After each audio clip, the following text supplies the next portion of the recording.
Hi there, I'm Peter Castor, and I'm your host of Words That Do Things, which is the video cast that will come out each week for our course, English 245, Business Writing.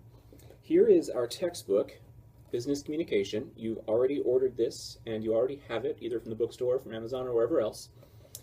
And we'll be following along with our textbook, with other assigned reading I will post to Blackboard, and you will complete the assignments as indicated in the syllabus on Blackboard, and you will communicate with me via email, by phone if necessary, and you'll submit all of your assignments via email or via Blackboard. Now, a word about Blackboard. You may have used it before for a regular class, face-to-face, or for an online class. But if you need a refresher, go to our homepage and scroll down to Current Students. At Current Students, log into Blackboard. This will bring you to our homepage, which looks like this. Now, you can always access our homepage by clicking here, regardless of where you are on Blackboard. If you accidentally click something like this and everything disappears, just hit the little arrow again. Important stuff, course schedule at a glance. This gives you a sense of all of our activities each week. You'll certainly want to go over the course policies. But the most important is the week-to-week modules. Each week I will load content for that week. It'll be available Monday.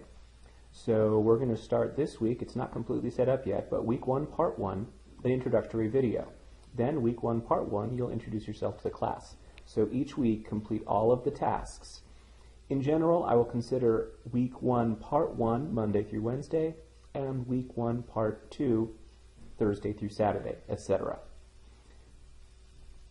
This video introduction is to give you a sense of what our class is going to be like, in part through our engagement.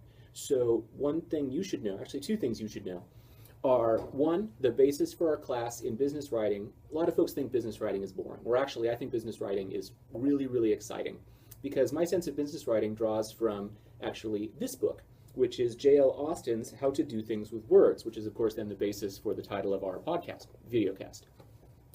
J.L. Austin argues that there is a distinction between a linguistic performance, where somebody says or writes something that is really a reflection of or a representation of events, experience. So for example, if I tell you Bob and Mary got married, then I am describing to you an event that has already occurred. Now, Austin distinguishes between that linguistic performance and a linguistic performative, which is language that actually is the action. So when the minister says, or the county clerk says, I now pronounce you man and wife, those words are literally binding. They are the marriage. And at its best, business communication, business writing, a presentation, a video presentation, an in-person presentation, a slideshow, the presentation actually isn't representing work, it is the work. So the clearest indication of this is when a supervisor says to a job applicant, you're hired. Well, those words aren't representing something that's already happened, they are the event itself. Now certainly there's some paperwork to do, but that's really less interesting than, of course, the declaration you are hired. Similarly, a resume, when you apply for a job, the resume is a representation of work you've done. It's a performance in effect. But your letter of application effectively is an action. I'm applying for this job. When you state that at the beginning of a letter of application, those words are a performative. At that point, you have now applied for the job. So it's an important distinction because, again, at its best, business writing involves words that actually do things. And one of the things that business writing, successful business writing does is it precludes the necessity of further communication. The clearest evidence of this is an email. A well-written email should provide all of the information necessary for the audience and therefore not require a response. All of the information has been provided, and so no response is necessary. Now, the reason that's important is because more than in any other instance in a business environment, writing is time and time is money. And so we are saving time, everybody's time. This is especially important for somebody who's sending out a message to many, many people. So as a former department chair, when I sent out an email to my department, which involved 46 employees, if they had a question about the email that I'd sent out, they would ask me, right? Well, that means if I've written that email poorly, 46 people now have to spend time writing an email to me, and I now need to spend time writing an email to them. And so if the first email, if I put a bit more time into it, then that would have saved a lot more time later. And this is really, really important. So we're going to practice that principle, but I just wanted you to understand that's part of the theoretical basis for our class. The second theoretical basis for our class is the notion of a rhetorical model of communication. Now, rhetoric is a term that emerged with Aristotle in about the 4th century BC, and he defined rhetoric as the art and science of determining, in a given situation, the available means of persuasion. Now, this is important because it presumes that everything is an argument.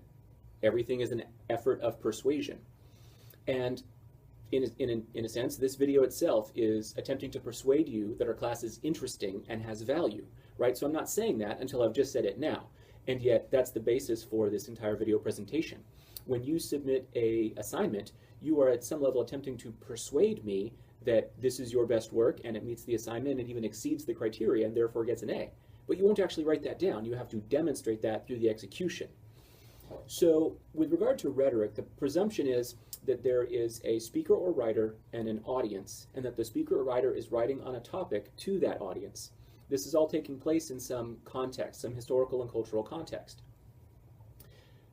Furthermore, there's a notion of the rhetorical situation, which is that any speech act, to use J.L. Austin's terms, so any writing or speaking, has a exigence, a reason for happening, has an audience, and has some purpose. So my purpose, again, is to persuade you, somebody who signed up for English 245, that our class has value and worth, and I'm also trying to convey to you on the topic of linguistic performance and performative, as well as the fundamentals of rhetoric.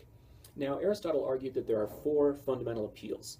That there is logos, the appeal to facts and reasons of the message itself. And this, of course, should be the most important. Then there is credibility, which he called ethos. So the credibility of the author or speaker. Then, of course, there is the emotions and response of the audience. Now, clearly, at some level, that should be less important, but as we all know, that is, in most senses, most important. Finally, there is kairos, or the right place and time for the message. Now, for an example of all of these, if one of you students sent an email to one of the other students, the next paper is due on Friday, you wouldn't necessarily believe that. But if I send an email to you saying the next paper is due on Friday, then you believe that. Even though the statements are the same, the fact that one came from me, the instructor of the class, makes it more credible, more persuasive, on the basis of who I am and my sort of authority to speak on that matter or write on that matter. An example of kairos, because kairos can be kind of hard to understand. So let's say, for example, a document lands on the president's desk on September 10th, 2001, and that statement declares that Al-Qaeda represents a clear and present danger to the United States. That document at that time is not terribly persuasive.